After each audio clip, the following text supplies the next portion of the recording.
Dear student, কেমন আছো? I hope প্রত্যেকে শুধু ভালো না, ভীষণ ভালো আছো। স্ক্রিনের ওপর একটা প্রশ্ন দেখা যাচ্ছে, তাই না? বৃত্ত সম্পর্কিত উপপাদ্য চ্যাপ্টারে প্রশ্নটা কি বলেছে প্রথমে আমরা পড়ে নেবো, বুঝে নেবো, তারপর অঙ্কটা করার চেষ্টা করবো। ওকে, কি বলেছে দেখো।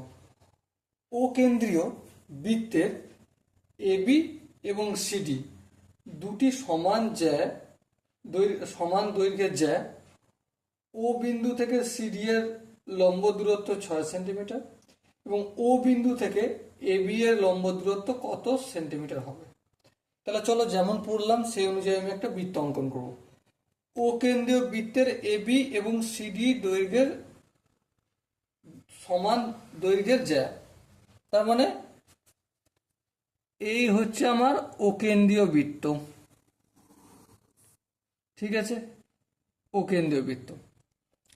এবারে এই বৃত্তের দুটো জ্যা, সাপোজ মনে করছি এই একটা জ্যা আর এই একটা জ্যা, এর নামটা কি এ বি আর এর নামটা কি সিডি। হ্যাঁ, ঠিক আছে। এবারে কি বলেছে দেখো, সিডি এর লম্ব দূরত্ব 6 সেন্টিমিটার। সিডি, এই যে সিডি, ও থেকে লম্ব দূরত্ব এখান পর্যন্ত, সাপোজ এই জায়গাটার নাম দিচ্ছি পি। ওপি এর লম্ব দূরত্ব কত? 6 সেন্টিমিটার। বেশ, তাহলে এ বি এর লম্ব দূরত্ব কত সেটা আমাকে বের করতে হবে। মানে এ বি এর উপর এই ও কেন্দ্র থেকে এখানটার কতটা দূরত্ব, ও থেকে পি পর্যন্ত, এই ও থেকে কিউ পর্যন্ত, সেটা আমাকে বের করতে হবে। ঠিক আছে, বেশ। এবার তোমরা ধ্যান দিয়ে একটা জিনিস লক্ষ্য করো। কি লক্ষ্য করবে? আমি একটা গল্প শোনাচ্ছি প্রথমে ড্রয়িং করে। এই হচ্ছে আমাদের বৃত্ত, ঠিক আছে? বৃত্তর এই হচ্ছে কেন্দ্র। হ্যাঁ, ঠিক, কেন্দ্র। কেন্দ্রে যেই ব্যাসটা থাকে সেটা এই বৃত্তের সর্বোচ্চ, মানে সব থেকে বড় ব্যাস হয়।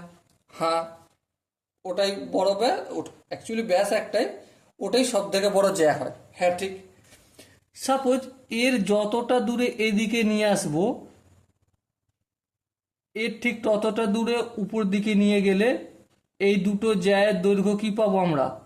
সমান পাবো। হ্যাঁ, মানে এখান থেকে এখান পর্যন্ত জ্যাকের দৈর্ঘ্য যদি এক্স হয়, তাহলে এখান থেকে এখান পর্যন্ত দৈর্ঘ্যটা এক্স হবে। কখন? এদের এই দূরত্বটা, এই লম্ব দূরত্বটা যদি এর এখানে হয় ওয়াই, আর এখানে যদি ওয়াই হয়। ওকে, এটা আমরা জানি। হ্যাঁ, ঠিক। তার মানে এই যে এ বি, এই জ্যায়ের দৈর্ঘ্যটা কি বললাম, এ বি জ্যায়ের দৈর্ঘ্য সিডির জ্যায়ের যখন দৈর্ঘ্য হয় ইকুয়াল, তখন কি বুঝতে হবে? এদের লম্ব দূরত্বটাও কি হবে? সমান হবে। হ্যাঁ, তার মানে এদিকে লম্বা দৈর্ঘ্যটা 6 সেন্টিমিটার হলে এদিকে লম্বা দৈর্ঘ্যটা কত হবে? অবভিয়াসলি 6 সেন্টিমিটারই হবে, তাই না? কারণ বৃত্ত যখন এইভাবে ঘুরছে, বক্ররেখাটা ঘুরছে, ইকুয়াল ভাবে স্লোপ তৈরি করছে, ইকুয়াল ভাবে ঢাল তৈরি করছে, ঠিক কি না? এখানে সর্বোচ্চ, এখান থেকে একটু একটু কমবে, কমবে কমবে কমবে, কমতে কমতে কমতে কমতে এখানে যাবে, আবার এখান থেকে কমতে কমতে কমতে কমতে কমতে কমতে একদম সাউথ পোল এসে জিরো হয়ে যাবে, তাই না?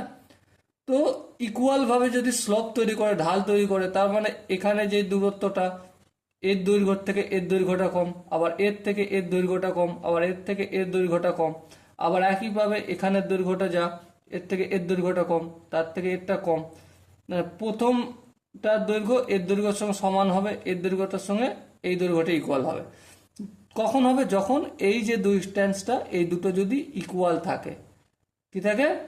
ইকুয়াল থাকে। ওকে, সে এটা মনে রাখলেই আশা করি এই টাইপের কোশ্চেনগুলো খুব সহজেই বা অনায়াসেই সলভ করা যাবে। Okay, so dear student, I hope বুঝতে পেরেছো। যদি কোনো জায়গায় বুঝতে অসুবিধা থাকে, ডাউট থাকে, কনফিউশন থাকে, তার জন্য কমেন্ট বক্স খোলা রইল। ওকে, সো দেখা হচ্ছে পরবর্তী সেশনে। ততক্ষণ পর্যন্ত ভালো থেকো, সুস্থ থেকো এবং জয় হিন্দ।